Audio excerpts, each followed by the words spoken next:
Since the beginning of time, there were wolves, wild savage beasts that roamed in packs hunting for food in the forest. They functioned in a social hierarchy, where there was an alpha on top who guided the rest of the pack. Until one day, humans came, and everything changed when humans came and out-alphaed them, and asserted dominance by cooking a steak on a hot rock. And this succulent, sizzling steak, it looked too delicious. And the wolves were like, hey man, let me get that. So they went towards the humans at the campfire, and they went, please give me some food, sir.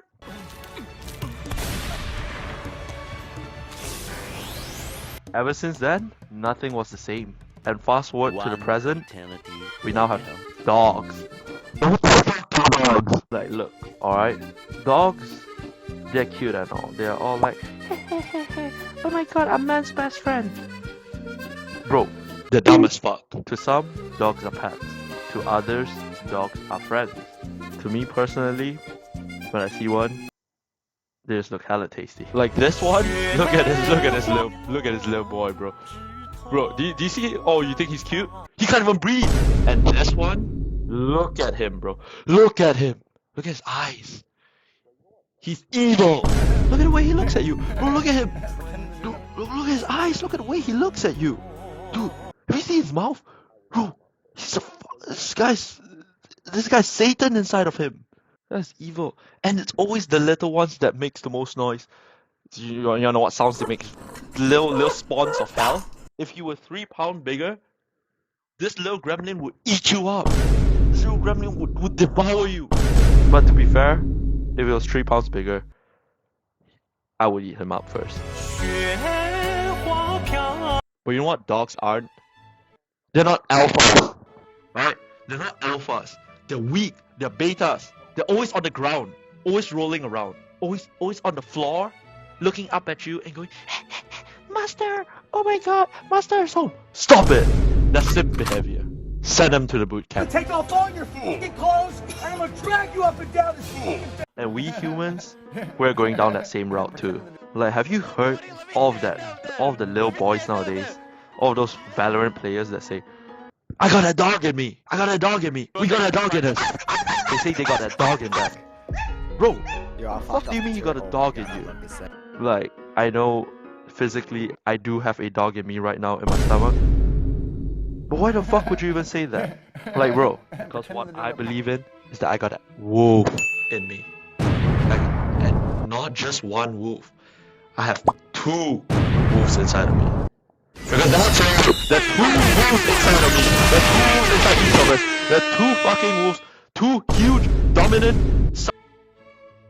And Anime has been reflecting what's been happening in real life too.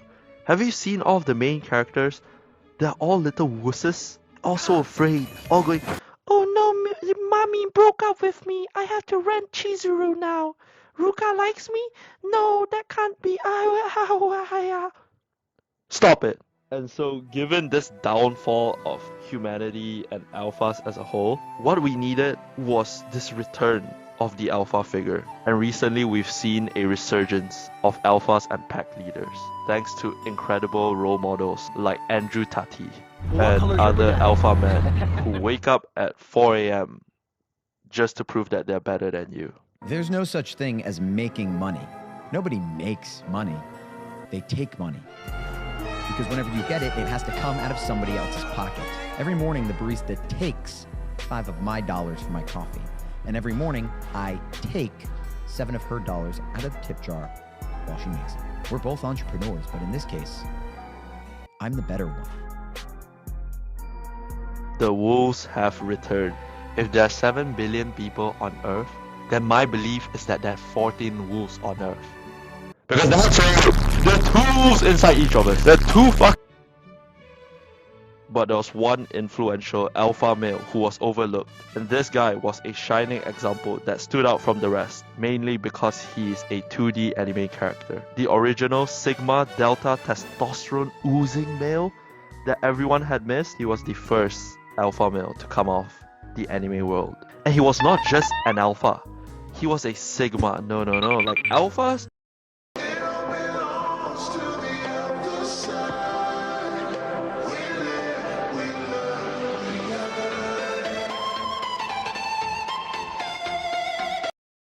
Alphas have the top of that triangle, but Sigmas have their own place. Like, he's right there. He's just better. He's built different. And this guy is Masamune-kun. And this anime is about his revenge. And the title of the anime is Masamune-kun's Revenge. Oh!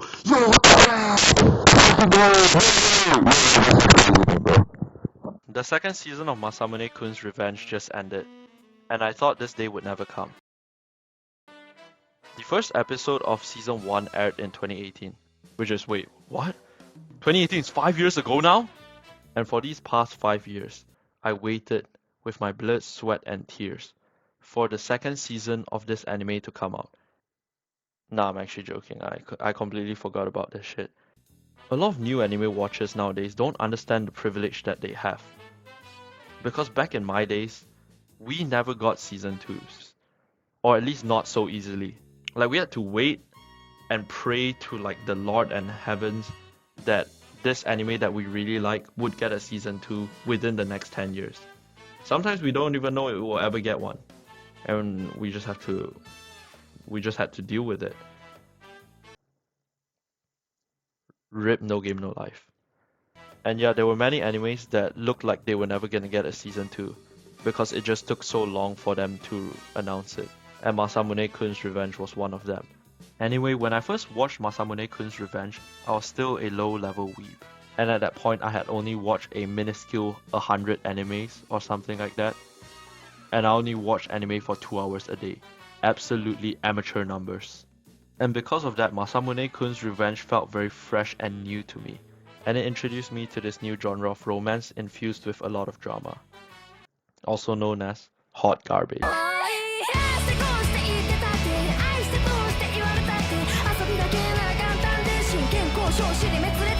A hot young Asian boy walks out of the shower. This is a warning. The molestation will continue. Unfortunately, he is most likely not 18 yet. He puts on his clothes and heads to his first day at his new school. The moment he enters the school, every girl and boy falls to the ground and bows down to his absolute riz.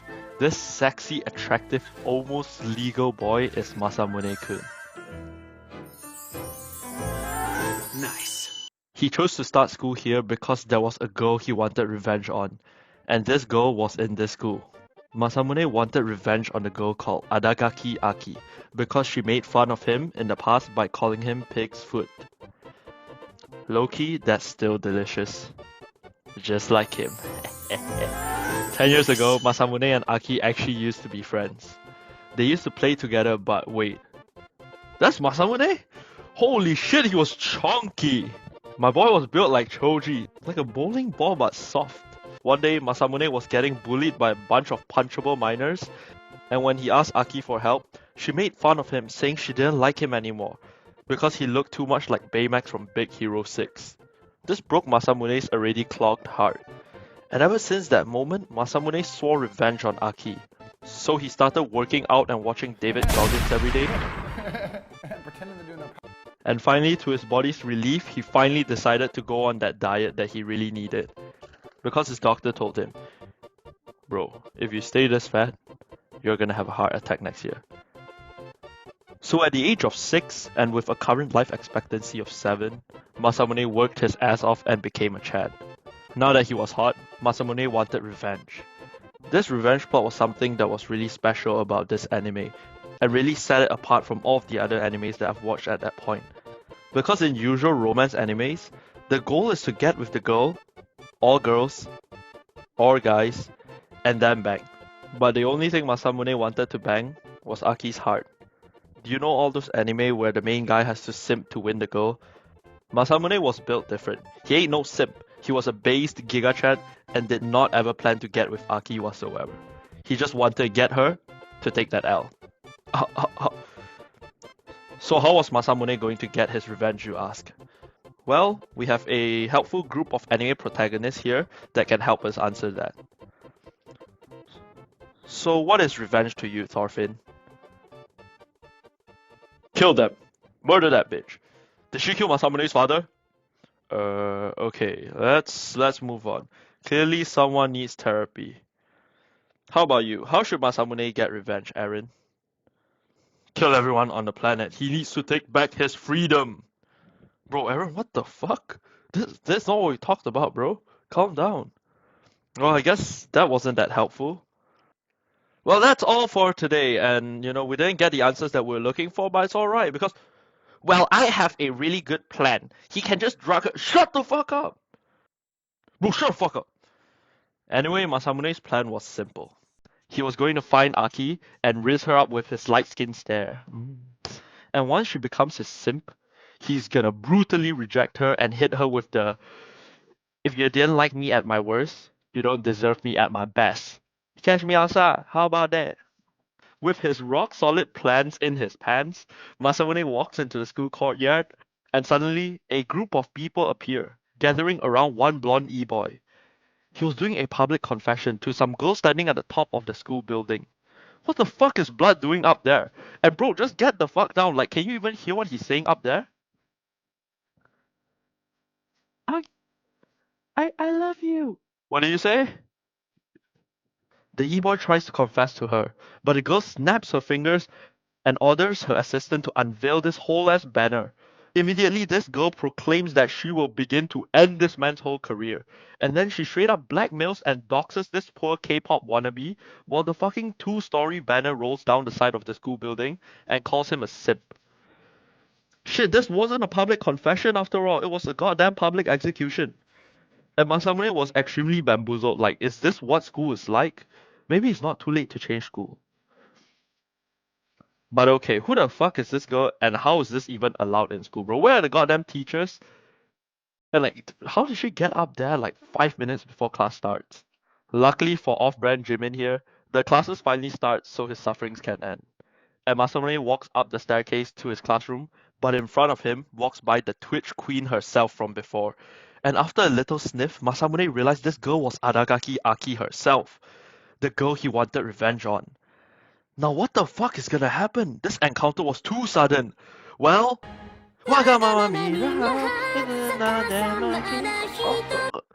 Aki saw Masamune walk up the stairs, but did not recognize the peasant, because he was not 6 feet tall, with 6-figure income and a 6-inch cock. So Masamune was safe for now. Aki did not remember him, which was to his advantage, and he could slowly plan his revenge now that he knew who she was. And so using his alpha male knowledge and tactics, Masamune gathers information on Aki by stalking her every day for the next few weeks. However, Masamune found out something that destroyed his plan. Aki hates guys. Oh my gosh, it's one of them! One of them! No! No! It was looking like a GG's go next moment, but Masamune was not giving up. The Sigma in him knew he could find a way. Masamune had two options now. To attract a girl who hates guys, the first option is to become different from the other guys. Essentially, he had to become the "I'm not like other guys" guy, which is what every guy is doing nowadays. This is a very popular tactic used by teenagers nowadays on social media. The second option was to become someone she doesn't hate, which is, that's right, a girl. Masamune just had to cross-dress because, as a wise man once said, sometimes it takes best boy to become best girl. Yeah, this is also a very popular tactic used by teenagers nowadays on social media. Yeah, those two are basically the same option.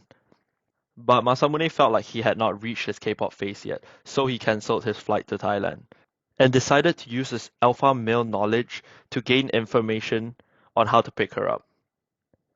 By alpha male tactic and Riz, I mean stalking. So Masamune stalks Aki for the next few weeks. Once again, this is also a very popular tactic used by teenagers nowadays. One day, Masamune was casually following Aki from the shadows, and then she disappears during lunchtime. Masamune scrambled to find her and stumbled upon Aki and her mate in the sports shed that literally does not exist in real life. There's no school on earth that just has random sports sheds that are this tidy and clean and unlocked for random students to eat lunch in. Anyway, Aki is surprised by Masamune showing up in her shed, because every lunchtime, Aki tries to hide from everyone else. This was because she ate like a 6'5" strongman preparing for an eating competition and did not want anyone to find out.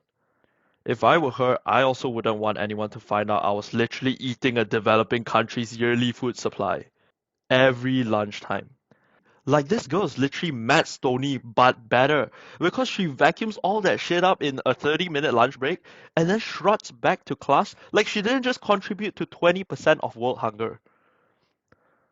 Masamune was shocked by the voracious appetite of this petite Asian woman, which is what I think every time I see a Korean mukbanger. And Aki was embarrassed someone learned of her secret, but she demanded Masamune to not tell anyone of her secret, and I don't know why Masamune would even listen to this threat. Like, boy, just snap a few pics, maybe take a vid, and then blackmail her. That's like the most basic doujin strat, no? However, Masamune agrees, which I think is kind of a troll on his part, but he decides to use this opportunity to become friends with Aki. Finally, Masamune and Aki gets close again and become a bit more friendly with one another. Yay, yippee, yay! When is sex? But remember how Aki is actually a bitch? Yeah, unlike Thorfinn, she has many enemies. One day while Aki was leaving after school, a homeboy shows up and squares up with her. He was mad at her for rejecting him before, and ever since he got destroyed, he had lost all hope in life and had not left his home or touched grass. He became a Valorant player. And now this degenerate blamed Aki for it. But Aki just laughed in his face, saying he must have peaked in silver too. Enraged by this, the guy pulls out a pair of scissors and swings it at Aki, screaming, "I'm gold 3!" Aki is terrified by this, because who the fuck walks around carrying a pair of scissors? Clearly she did not know she was in London. But Masamune comes to her rescue and catches the scissors with his bare hands. What a Chad! Blood dripped down Masamune's palms. But Masamune was an alpha male, and he stared into the guy's eyes and said, "Don't you dare touch my Discord kitten like that ever again." The salty loser says, "Why would you do this?" And Masamune says, "Love." Now, we must ask ourselves, what is love? What is love? Baby, don't hurt me. Don't hurt me. The guy surrenders and rage quits. Okay, let's be completely honest though. Why the fuck was this guy just outside the school waiting to assassinate Aki? Like, I swear that shit's illegal, no? Like, bro. Like, was this guy seriously gonna go to jail just so he could stab a girl who rejected him with a pair of scissors? Like, come on, man. At least use a gun. Anyway, now Masamune had saved Aki's life, and honestly, they've been friends for like 4 days, bro, and he's already had to stop her from getting stabbed. Not sure if this operation is even worth it at this point. But Masamune is dedicated to his revenge and rizzes her up with a smooth line, and now Aki was falling deeper and deeper into his trap. Will Masamune succeed? Find out next time in the next episode of... Phew, that was a lot, wasn't it? So much shit happens in this story, and guess what? That was all from episode 1. Yeah, that was all one episode. This anime was built different for its time, bro, even for now. Like the plot, immaculate. The songs, fire. The characters, debatable. Well, look forward to more from this anime, because from here on, it only gets worse. See you guys. Wait. If you made it this far, make sure to hit the like, subscribe, and comment, and suck my